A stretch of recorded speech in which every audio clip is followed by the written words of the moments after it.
Nagpadayon ang road clearing operations sa Cagayan de Oro City. Dugang detalye atong sarang pinaagi sa live report ni Cyril Chavez. Cyril.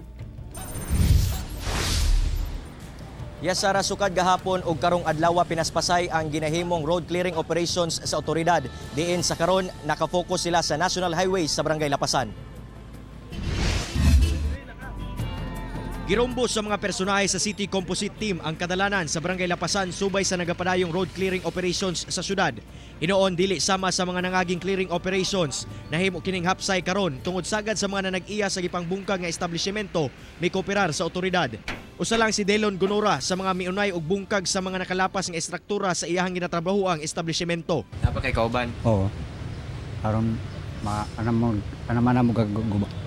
Gikalipay sab sa lokal nga kagamhanan tungod kay sa ilahang initial evaluation sa gipahigayong clearing operations. Ana karon sa 48 kilometers out of 52 kilometers ang ilang na clear o 94.91% of compliance. Gibutyag sab nila nga sa musunod nga mga operasyon, tutukan nila ang secondary national highways sama sa Paminta Boulevard to Lumbia, Velez Street, Kugman Old Roads, dayon sa mga major city roads sama sa Corrales Street o J.R. Burra Street. Sila mismo, they are willing man po. Munang usahay lang medyo may confrontation, but normal siya. Wala pa subkadpod, wala man po ka ng incident yun nga naging physical, no? Padayon ang operasyon nga ilang ginahimo karon tungod target nila nga makabuot ang 100% nga hapsay nga dalan sa syudad. Sara.